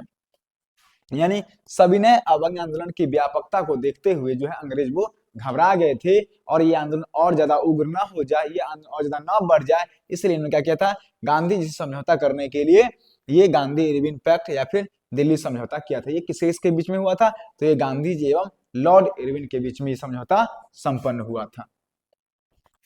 नेक्स्ट क्वेश्चन है, चंपारण सत्याग्रह का संक्षिप्त विवरण दें। हम जानते हैं कि चंपारण में अंग्रेजों द्वारा एक व्यवस्था लागू किया गया था जिसका नाम था 3 कठिया व्यवस्था। इस व्यवस्था के तहत क्या था कि किसानों को 3/20 हिस्से, यानी अगर उनके पास 20 कट्ठा जमीन है तो उसमें से 3 कट्ठा जमीन पर उनको नील की खेती करनी पड़ती थी। कारण क्या था, किसान नील की खेती करना क्यों नहीं चाहते थे? क्योंकि नील की खेती करने से उनकी खेती की जो उपजाऊ शक्ति है वो कम हो जाता था, है कि नहीं? इसलिए वो नील की खेती करना नहीं चाहते थे। तो ये बात जो है, जब चंपारण के एक किसान जिनका नाम है राजकुमार शुक्ल ने ये समस्या जब गांधी जी को बताया तो गांधी जी यहाँ पे चंपारण आते हैं और वहां पे सत्याग्रह की शुरुआत करते हैं। तो इसे हम क्या बोलते हैं? चंपारण सत्याग्रह बोलते हैं। और अंत में अंग्रेजों को वहां पे झुकना पड़ता है और ये जो हमारा है जो 3 कठिया व्यवस्था है उसको खत्म कर दिया जाता है। देखते हैं, बिहार के नील उत्पादक किसानों की स्थिति बहुत दयनीय थी, जिसमें किसानों के अपने भूमि के 3/20 हिस्से पर खेती करनी पड़ती थी, यानी कि नील की खेती करनी पड़ती थी। किसान नील की खेती करना नहीं चाहते थे क्योंकि इससे भूमि की उर्वरता कम हो जाती है। महात्मा गांधी चंपारण आकर यहाँ के किसानों के समर्थन में आंदोलन किया, जिसे चंपारण सत्याग्रह के नाम से जाना जाता है। यह आंदोलन सफल हुआ, यानी कि ये 3 कठिया जो व्यवस्था थी इसको अंग्रेजों को खत्म करना पड़ता है। नेक्स्ट क्वेश्चन है, मेरठ षड्यंत्र से आप क्या समझते हैं? मार्च 1929 में सरकार ने 31 श्रमिक नेताओं को बंदी बना लिया तथा मेरठ लाकर उन पर मुकदमा चलाया गया, जिसे मेरठ षड्यंत्र कहा जाता है। नेक्स्ट क्वेश्चन है, जतरा भगत के बारे में आप क्या जानते हैं? संक्षिप्त में लिखें। अंग्रेजों के खिलाफ आदिवासियों ने 1914 ईस्वी से 1918 ईस्वी को विद्रोह किया, जिसका नेतृत्व जतरा भगत इस आंदोलन में सामाजिक एवं शैक्षणिक सुधार पर विशेष बल दिया तथा मांस, मदिरा और आदिवासी नीति से दूर रहने की बात की। यहाँ पे मांस लिखा। कुल मिला के कह सकते हैं कि जतरा भगत आदिवासियों द्वारा जो आंदोलन किया गया था अंग्रेजों के विरुद्ध, उसका उन्होंने नेतृत्व किया। नेक्स्ट क्वेश्चन है, all India trade union Congress की स्थापना क्यों हुई? All India trade union Congress नामक एक संगठन जिसकी स्थापना 31 अक्टूबर 1920 को किया गया तथा C.R. दास ने सुझाव दिया कि कांग्रेस द्वारा किसानों एवं श्रमिकों को राष्ट्रीय आंदोलन के सक्रिय रूप में शामिल किया जाए। यानी जो श्रमिक थे, जो किसान थे, उन्होंने उनको मतलब आंदोलन में शामिल करने के लिए मुख्य रूप से क्या किया गया? All India trade union Congress की स्थापना की गई। अब जो है हमारा वो है लघु उत्तरीय प्रश्न। लघु उत्तरीय प्रश्न हमारा पहला क्वेश्चन है जो कि इस एग्जाम के लिए बहुत ज्यादा इंपॉर्टेंट है। क्वेश्चन है, असहयोग आंदोलन प्रथम जन आंदोलन था कैसे? असहयोग आंदोलन महात्मा गांधी के नेतृत्व में प्रारंभ किया गया प्रथम जन आंदोलन था। इस जन आंदोलन के मुख्य 3 कारण हैं। पहला जो था वो हमारा था खिलाफत का मुद्दा, दूसरा था पंजाब में सरकार की बर्बर कार्रवाइयों के विरुद्ध न्याय प्राप्त करना, यानी कि पंजाब में जो जालियांवाला बाग हत्याकांड हुआ था उसके प्रति जो है वो न्याय प्राप्त करना, और तीसरा था हमारा स्वराज की प्राप्ति करना। तो ये हमारा असहयोग आंदोलन के ये 3 हमारे मुख्य कारण थे। इस आंदोलन में 2 तरह के कार्यक्रम को अपनाया गया। प्रथम, अंग्रेजी सरकार को कमजोर करने एवं नैतिक रूप से पराजित करने के लिए उपाधियों एवं अवैतनिक पदों का त्याग करना, सरकारी स्कूलों एवं कॉलेजों का बहिष्कार करना। द्वितीय, न्यायालय का स्थान पर पंचों का फैसला मानना, यानी जो हम कोर्ट का फैसला नहीं मानेंगे हम पंच का फैसला मानेंगे, तथा स्कूलों और कॉलेजों की स्थापना करना, यानी जो अंग्रेज का जो सरकारी स्कूल वगैरह था, सरकारी कॉलेज था, उसका बहिष्कार कर देना, और जो सरकारी जो हम अपना से क्या करेंगे स्कूल कॉलेज बनाएंगे जिसमें हमारे भारतीय विद्यार्थी पढ़ेंगे, ताकि सरकारी स्कूल कॉलेजों का बहिष्कार करने वाले विद्यार्थी पढ़ाई जारी रख सके। नेक्स्ट क्वेश्चन है हमारा, सविनय अवज्ञा आंदोलन के क्या परिणाम हुए? सविनय अवज्ञा आंदोलन के निम्नलिखित परिणाम हुए।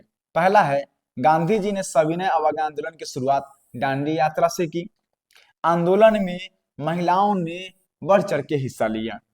इस आंदोलन में श्रमिक एवं कृषक आंदोलन को भी प्रभावित किया, यानी इस आंदोलन में श्रमिक लोग और कृषक लोग भी क्या किए, भाग लिए। पहली बार ब्रिटिश सरकार ने कांग्रेस से समानता के आधार पर बात की। ब्रिटिश सरकार द्वारा 1935 ईस्वी का भारत शासन अधिनियम पारित किया जाना, समाज के विभिन्न वर्गों का राजनीतिकरण हुआ। तो ये सारे क्या है, सविनय अवज्ञा आंदोलन के परिणाम हुए। नेक्स्ट क्वेश्चन है, भारतीय राष्ट्रीय कांग्रेस की स्थापना किन परिस्थितियों में हुई? भारतीय राष्ट्रीय कांग्रेस की स्थापना भारतीय राष्ट्रीय आंदोलन की शुरुआत 19वीं सदी के अंतिम चरण में हुई थी। इस समय इंडियन एसोसिएशन द्वारा रेंट बिल का विरोध किया जा रहा था। साथ ही लॉर्ड लिटन द्वारा बनाए गए प्रेस अधिनियम और शस्त्र अधिनियम का भारतीय द्वारा जबरदस्त विरोध किया जा रहा था। लॉर्ड रिपन के काल में पास हुए इल्बर्ट बिल का यूरोपियनों द्वारा संगठित विरोध से प्राप्त विजय ने भारतीय राष्ट्रवादियों को संगठित होने का पर्याप्त कारण दे दिया। इन्हीं परिस्थितियों में भारतीय राष्ट्रीय कांग्रेस की स्थापना हुई। नेक्स्ट क्वेश्चन है, बिहार के किसान आंदोलन पर एक टिप्पणी लिखें। 1917 ईस्वी में महात्मा गांधी ने चंपारण सत्याग्रह आंदोलन की शुरुआत की। 1920 में बिहार, बंगाल, उत्तर प्रदेश एवं पंजाब में किसान सभा का गठन हुआ। बिहार में 1922 से 23 में मुंगेर में शाह मोहम्मद जुबैर के नेतृत्व में किसान सभा का गठन हुआ था। व्यापक एवं शक्तिशाली आधार 1928 ईस्वी में प्राप्त हुआ, जब स्वामी शाहजादा सरस्वती ने बिहटा में तथा 1929 में सोनपुर में किसान सभा की स्थापना की। सरदार पटेल ने बिहार की यात्रा की। इस आंदोलन को बल मिला। अप्रैल 1936 को लखनऊ में अखिल भारतीय किसान सभा का गठन हुआ। बिहार में जमींदारों के खिलाफ बर्खास्त आंदोलन भी आरंभ हुआ। नेक्स्ट क्वेश्चन है हमारा, स्वराज पार्टी की स्थापना एवं उद्देश्य की विवेचना करें। असहयोग आंदोलन के अचानक वापस लेने से दुखी होकर मोतीलाल नेहरू और चित्तरंजन दास ने स्वराज पार्टी की स्थापना 1 जनवरी 1923 ईस्वी में किया। मार्च 1923 में स्वराज पार्टी का प्रथम सम्मेलन इलाहाबाद में हुआ। स्वराज पार्टी का मुख्य उद्देश्य भारतीय राष्ट्रीय कांग्रेस से भिन्न नहीं था। स्वराज पार्टी का उद्देश्य अंग्रेजों द्वारा चलाई गई सरकारी परंपराओं का अंत चाहते थे। यह सरकारी कार्यों में दखल देते थे, यह विधानसभा में जाते थे और विभिन्न मुद्दों पर बहस करने के बाद विरोध करते हुए बाहर निकल जाते थे। उनकी नीति दमनकारी कानूनों का विरोध करना था। अपनी नीतियों पर नहीं टिके रहने के कारण स्वराज पार्टी का अंत 1926 तक हो गया। नेक्स्ट क्वेश्चन है, अब जो हमारा क्वेश्चन है वो है दीर्घ उत्तरीय प्रश्न। मेरे पहला हमारा क्वेश्चन है, प्रथम विश्व युद्ध का भारतीय राष्ट्रीय आंदोलन के साथ अंतर संबंधों की विवेचना करें। यानी प्रथम विश्व युद्ध जो है वो भारत से कैसे संबंधित था। प्रथम विश्व युद्ध विश्व इतिहास की एक महत्वपूर्ण घटना थी। प्रथम विश्व युद्ध औद्योगिक क्रांति के परिणाम स्वरूप उपनिवेश व्यवस्था भारत सहित अन्य एशियाई तथा अफ्रीकी देशों में सुरक्षित रखने को प्रयास के क्रम में लड़ा गया। ब्रिटेन के सभी उपनिवेश में भारत सबसे महत्वपूर्ण था। ब्रिटिश सरकार ने भारत में स्वशासन की घोषणा की। 1916 में सरकार ने भारत में आयात शुल्क लगाया ताकि भारत में कपड़ा उद्योग का विकास हो सके और उसका फायदा अंग्रेजों को मिल सके। युद्ध प्रारंभ होने के साथ ही तिलक और गांधी जैसे राष्ट्रवादी नेताओं ने ब्रिटिश सरकार के स्वराज संबंधित स्वशासन में भरोसा था। युद्ध के आगे बढ़ने के साथ ही भारतीयों का भ्रम टूटा। 1915 से 16 के बीच एनी बेसेंट और तिलक ने भारत में होम रूल लीग आंदोलन आरंभ किया। प्रथम विश्व युद्ध के वर्षों में ही 1916 में दो महत्वपूर्ण राजनीतिक घटनाएं हुई। महात्मा गांधी का उत्कर्ष, उनके द्वारा संचालित 3 सफल सत्याग्रह चंपारण, खेरा और अहमदाबाद आंदोलन के बाद हुआ। युद्ध के इसी काल में क्रांतिकारी आंदोलन का भी भारत और विदेशी धरती दोनों जगह पर यह विकास हुआ। नेक्स्ट क्वेश्चन है हमारा, असहयोग आंदोलन के कारण एवं परिणाम का वर्णन करें। असहयोग आंदोलन 1920 से 22 में महात्मा गांधी के नेतृत्व में प्रारंभ किया गया प्रथम जन आंदोलन था। इस आंदोलन के मुख्य कारण निम्नलिखित है। पहला हमारा था खिलाफत का मुद्दा, दूसरा था हमारा जालियांवाला बाग हत्याकांड यानी कि पंजाब में सरकार की बर्बर कार्रवाइयों के विरुद्ध न्याय प्राप्त करना, और तीसरा हमारा था स्वराज की प्राप्ति करना। तो ये हमारे असहयोग आंदोलन के कारण थे। अब है इस आंदोलन के परिणाम। तो जनता का अपार सहयोग मिला, देश की शिक्षण संस्थाएं लगभग बंद सी हो गई क्योंकि छात्रों ने उनका त्याग कर दिया था। राष्ट्रीय शिक्षा के एक नए कार्यक्रम की शुरुआत की गई। आंदोलन के दौरान राष्ट्रीय विश्वविद्यालय जैसे जामिया मिलिया इस्लामिया, अलीगढ़ मुस्लिम विश्वविद्यालय और काशी विश्वविद्यालय की स्थापना की गई। कितने लोगों ने सरकारी नौकरियां छोड़ दी, विदेशी वस्त्रों की होली जलाई जाने लगी। इस आंदोलन में हिंदू और मुसलमान दोनों ने एक होकर भाग लिया। चरखा एवं करका को भी बढ़ावा मिला। नेक्स्ट क्वेश्चन है, सविनय अवज्ञा आंदोलन के कारणों का वर्णन करें। ब्रिटिश औपनिवेशिक सत्ता के खिलाफ गांधी जी के नेतृत्व में सविनय अवज्ञा आंदोलन 1930 ईस्वी में शुरू किया गया। सविनय अवज्ञा आंदोलन दूसरा ऐसा जन आंदोलन था जो पूरे भारत के लोगों को एकजुट किया। भारतीय राष्ट्रीय आंदोलन में एक शून्यता की स्थिति पैदा हो गई थी। राष्ट्रवाद को एक नया जीवन प्रदान किया। सविनय अवज्ञा आंदोलन के कारण निम्न है, और पहला कारण है हमारा साइमन कमीशन। 1919 के एक्ट को पारित करते समय ब्रिटिश सरकार ने यह घोषणा की थी कि 10 वर्षों के पश्चात चुनाव सुधारों की समीक्षा होगी। नवंबर 1917 में ब्रिटिश सरकार ने इंडियन स्टैट्यूटरी कमीशन का गठन किया, जिससे साइमन कमीशन कहा जाता है। साइमन कमीशन 7 सदस्यीय था, जिसमें से एक भी भारतीय नहीं थे, जिसमें एक भी, यहाँ पे अंग्रेज नहीं, एक भी भारतीय नहीं थे, इसलिए भारत में इसका विरोध हो रहा था। यानी साइमन कमीशन में क्या था, जितने भी 7 मेंबर थे वो सब के सब क्या थे, अंग्रेज थे, गोरे लोग थे, एक भी भारतीय नहीं थे। और चूंकि ये भारतीय लोगों पर शासन करने के लिए ये कमीशन था, इसलिए भारतीयों ने इसका विरोध किया, क्योंकि शासन हम पे करना है और हमारे ही देश के कोई नेता नहीं है, कोई प्रतिनिधि नहीं है। साइमन कमीशन में क्या था कि सब के सब अंग्रेज थे। दूसरा है हमारा नेहरू रिपोर्ट। साइमन कमीशन के बहिष्कार के समय कांग्रेस ने फरवरी 1928 ईस्वी में एक सर्वदलीय सम्मेलन का आयोजन किया। सर्वदलीय सम्मेलन में नेहरू रिपोर्ट तैयार किया गया, जिसे अंग्रेजों ने अस्वीकार कर दिया। तीसरा जो कारण है वो है हमारा विश्वव्यापी आर्थिक मंदी का प्रभाव। 1929-30 ईस्वी की विश्वव्यापी आर्थिक मंदी का प्रभाव पड़ा। भारत का निर्यात कम हो गया, अनेक कारखाने बंद हो गए, पूरे देश की वातावरण सरकार के खिलाफ थे। नेक्स्ट है हमारा समाजवाद का बढ़ता प्रभाव। समाज के बढ़ते प्रभाव के कारण वामपंथी दबाव के संतुलित करने हेतु एक नए कार्यक्रम की आवश्यकता थी। और हमारा क्रांतिकारी आंदोलनों का उभार। देश में क्रांतिकारी आंदोलन विस्फोट हो चुकी थी। ऐसे में देश के नव युवकों के लिए एक नई दिशा व एक नई पहल की आवश्यकता थी। ये सब क्या थे? सविनय अवज्ञा आंदोलन के कारण थे। नेक्स्ट क्वेश्चन है हमारा, भारत में मजदूर आंदोलन के विकास का वर्णन करें। 19वीं शताब्दी के आरंभ होते ही मजदूर वर्ग के विकास के साथ राष्ट्रवादी बुद्धिजीवियों में एक नई प्रवृत्ति का आविर्भाव हुआ। अब इन्होंने मजदूर वर्ग के हितों की शक्तिशाली पूंजीपतियों से रक्षा के लिए कानून बनाने की बात करनी शुरू कर दी। 1903 ईस्वी में सुब्रमण्यम अय्यर ने मजदूर यूनियन के गठन की वकालत की। स्वदेशी आंदोलन का प्रभाव भी मजदूर आंदोलन पर पड़ा। यद्यपि इसका मुख्य प्रभाव क्षेत्र बंगाल था, परंतु इसके संदेश पूरे भारत में फैल रहे थे।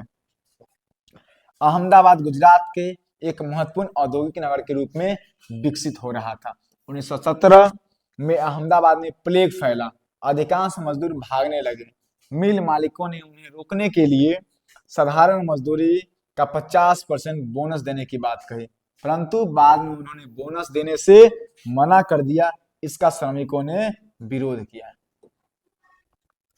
गांधी जी को जब अहमदाबाद के श्रमिकों की हड़ताल का पता चला तो उन्होंने अंबाला साराभाई नामक एक परिचित मिल मालिक से बातचीत की और इस समस्या में हस्तक्षेप करने का निर्णय लिया, परंतु बाद में मिल मालिकों ने बात करने से मना कर दिया और मिल में तालाबंदी की घोषणा कर दी। बाद में गांधी जी ने 50% की जगह 35% मजदूरी बढ़ोतरी की बात कहकर समझौता होने तक भूख हड़ताल पर रहने की बात कही। अंततः मिल मालिकों ने गांधी जी के प्रस्ताव को मानकर मजदूरों के पक्ष में 35% वृद्धि का निर्णय दिया और मजदूर आंदोलन हमारा सफल हुआ। कुछ अंतर्राष्ट्रीय घटनाओं जैसे सोवियत संघ की स्थापना, कुमिंटन की स्थापना तथा अंतर्राष्ट्रीय श्रम संगठन की स्थापना जैसी घटनाओं से भारतीय श्रमिक वर्ग में एक नई चेतना का प्रसार हुआ। फलस्वरूप 31 अक्टूबर 1920 को एटक की स्थापना की गई। 1920 के पश्चात साम्यवादी आंदोलन के उत्थान के फलस्वरूप मजदूर संघ आंदोलनों में कुछ क्रांतिकारी और सैनिक भावना आ गई। 1928 में गिरनी कामगार यूनियन के नेतृत्व में बंबई टेक्सटाइल मिल में 6 माह लंबी हड़ताल का आयोजन किया गया। उग्रवादी प्रभावों के परिप्रेक्ष्य में मजदूर संघ आंदोलन की बढ़ती क्रियाशीलता के कारण सरकार चिंतित हो गई तथा इन आंदोलनों पर रोक लगाने के लिए वैधानिक कानूनों का सहारा लेने का प्रयास किया। इस संबंध में सरकार ने श्रमिक विवाद अधिनियम 1929 तथा नागरिक सुरक्षा अध्यादेश 1929 बनाए। नेक्स्ट क्वेश्चन है हमारा, भारतीय राष्ट्रीय आंदोलन में गांधी जी के योगदान की विवेचना करें। भारतीय राष्ट्रीय आंदोलन में महात्मा गांधी का महत्वपूर्ण योगदान रहा। जनवरी 1915 ईस्वी में दक्षिण अफ्रीका से लौटने के बाद गांधी जी ने रचनात्मक कार्य के लिए अहमदाबाद में साबरमती आश्रम की स्थापना की। 1917 से 1947 ईस्वी तक राष्ट्रवादी आंदोलन में गांधी जी की अग्रणी भूमिका रही। गांधी जी के द्वारा चंपारण में सत्याग्रह का प्रथम प्रयोग किया गया, जो सफल रहा। चंपारण एवं खेरा में कृषक आंदोलन और अहमदाबाद में श्रमिक आंदोलन का नेतृत्व प्रदान कर प्रथम विश्व युद्ध के अंतिम दौर में कांग्रेस होम रूल एवं मुस्लिम नेताओं के साथ संबंध स्थापित किया। ब्रिटिश सरकार की उत्पीड़नकारी नीतियां एवं रॉलेट एक्ट के विरोध में सत्याग्रह की शुरुआत की। महात्मा गांधी ने असहयोग आंदोलन 1920 से 22 ईस्वी तक किया, सविनय अवज्ञा आंदोलन 1930 ईस्वी में किया। भारत छोड़ो आंदोलन 1942 ईस्वी के द्वारा राष्ट्रीय आंदोलन को एक नई दिशा प्रदान की और 15 अगस्त 1947 ईस्वी को देश आजाद हुआ। नेक्स्ट क्वेश्चन है, भारतीय राष्ट्रीय आंदोलन में वामपंथियों की भूमिका को रेखांकित करें। वामपंथी शब्द का प्रथम प्रयोग फ्रांसीसी क्रांति में हुआ था, परंतु कालांतर में समाजवाद या साम्यवाद के उत्थान के बाद यह शब्द उन्हीं का पर्यायवाची बन गया। 20वीं शताब्दी के प्रारंभिक काल में ही भारत में साम्यवादी विचारधाराओं के अंतर्गत बंबई, कलकत्ता, कानपुर, लाहौर, मद्रास आदि जगह पर साम्यवादी सभाएं बननी शुरू हो गई थी। उस विचार से जुड़े लोगों में मुजफ्फर अहमद, S.A. डांगे, मौलवी बरकतुल्ला, गुलाम हुसैन नाम थे। 1920 में M.N. राय ने भारतीय कम्युनिस्ट पार्टी की स्थापना की। असहयोग आंदोलन की समाप्ति के बाद सरकार ने इन लोगों का दमन शुरू किया और पेशावर षड्यंत्र केस 1924 और मेरठ षड्यंत्र केस 1929 से 33 के तहत 8 लोगों पर मुकदमा चलाए गए। तब साम्यवादियों ने लोगों का ध्यान आकर्षित किया और राष्ट्रवादी साम्यवादी शहीद कहे जाने लगे। इसी समय इन्हें कांग्रेसियों का समर्थन मिला, क्योंकि सरकार द्वारा लाए गए पब्लिक सेफ्टी बिल को कांग्रेसियों पारित नहीं होने दिए थे। यह कानून कम्युनिस्टों के विरुद्ध में था।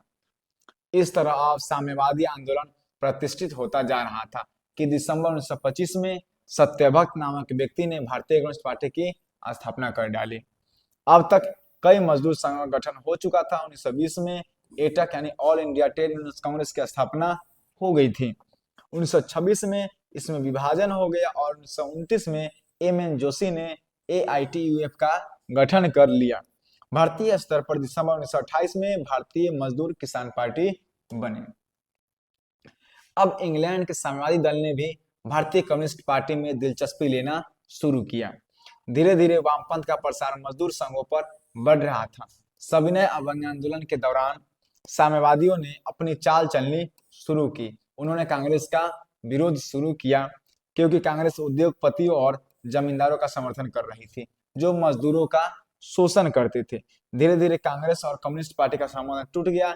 इसी के परिणाम स्वरूप सुभाष चंद्र बोस द्वारा फॉरवर्ड ब्लॉक की स्थापना की गई और इसी के साथ जो है हमारा भारत में राष्ट्रवाद चैप्टर समाप्त होता है।